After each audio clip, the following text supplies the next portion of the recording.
बहुत समय पहले सुरेश अपनी पत्नी ललिता के साथ रहता था। वह बहुत मेहनती और ईमानदार आदमी था।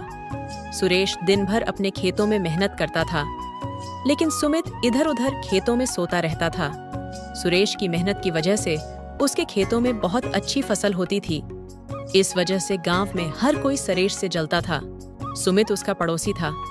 सुमित और उसकी पत्नी बहुत बुरे लोग थे। वो सुरेश से बहुत ईर्ष्या करते थे। देखो, सुरेश की फसल इस बार भी बहुत अच्छी है। हमेशा अच्छी क्यों होती है? इस बार तो वह अपनी फसल बेचकर राजा बन जाएगा। चिंता मत करो, हम उसे राजा नहीं बनने देंगे। जब तक मैं जिंदा हूँ वह कभी राजा नहीं बन सकता। सूर्य सुबह उठकर खेतों में जाता है। अपनी फसल देखकर वह बहुत खुश होता है। अब सुरेश की मेहनत सफल हुई। मुझे लगता है इस बार अच्छी फसल होगी। मुझे लगता है इस बार अच्छी फसल होगी। मुझे लगता है कि इस बार हम खूब कमाएंगे। अगर इस बार खूब कमाएंगे तो अपनी बेटी गीता के नाम पर बैंक में कुछ पैसा जमा कर देंगे। इससे उसकी पढ़ाई में मदद मिलेगी और उसका शादी भी हो जाएगी। हाँ, तुम सही कह रहे हो। तुम इतना क्यों बोल रहे हो? कुछ खाना लाओ, मुझे बहुत भूख लगी है। आज मुझे जल्दी सोना है। कल मुझे सुबह 5 बजे खेतों पर जाना है। ललिता खाना परोसती। खाना खाने के बाद दोनों सोने चलते हैं। जैसे ही सुबह के 5 बजे ललिता जाग जाती है। ललिता देखती है कि मौसम बहुत खराब हो गया है। हे भगवान, अब तो हमारी सारी फसल खराब हो जाएगी। सुनो, मौसम बहुत ही खराब है। जल्दी उठो, हमें अपनी फसल के लिए जल्द से जल्द कुछ इंतजाम करनी होगी। जैसे ही वह दोनों उठकर खेतों में जाते हैं तो तेज बारिश शुरू हो जाती है। बारिश के साथ साथ हवा भी चलने लगती है। ये देखकर सुरेश बहुत परेशान हो जाता है।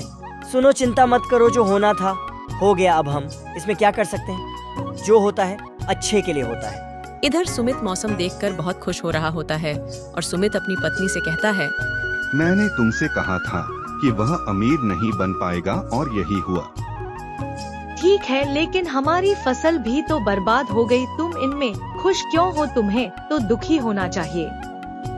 हमने अपने खेतों में इतना पैसा नहीं लगाया है और इतनी मेहनत भी नहीं की है। इसलिए मैं बहुत खुश हूँ कि सुरेश की फसल बर्बाद हो गई। मुझे अभी भी ज्यादा फायदा नहीं हुआ है। कम से कम सुरेश हमसे ज्यादा अमीर तो नहीं बन सकता। 6 दिन तक लगातार बारिश होती है। मौसम साफ होने पर सुरेश अपने खेतों में जाता है और देखता है कि उसकी सारी फसल बर्बाद हो गई। सुरेश घर आकर अपनी पत्नी को सारी बात बताता है। तुम चिंता मत करो, मेरे पास एक योजना है जिसे हम इस साल अपने खर्च चला सकते हैं। आपके पास क्या विचार है? मुझे समझ नहीं आ रहा कि आप क्या कहना चाह रहे हैं। मैं खेती के अलावा कुछ नहीं जानती। क्यों ना हम समोसे बेचना शुरू कर दें? मैं समोसे अच्छा बनाऊंगी, आप सड़कों पर जाकर बेच आना। कौन जानता है, भगवान की कृपा से हमारा काम अच्छा चलने लगे। तुम सही कह रही हो, पर मुझे नहीं पता कोई समोसा खरीदेगा या नहीं। अगर हमारे पास जो पैसे बचे हैं वह भी इन समोसा में बर्बाद हो गए तो क्या होगा? ललिता कुछ समोसे बनाकर टोकरी में सुरेश को देती है और सुरेश समोसे लेकर गांव चला जाता है। समोसा लीजिए, समोसा मसालेदार होता है।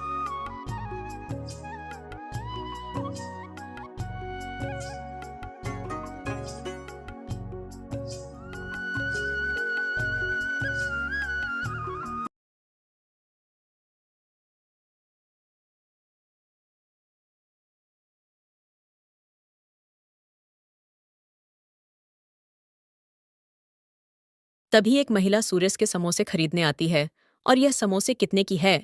10 रुपए में एक समोसे है बहन।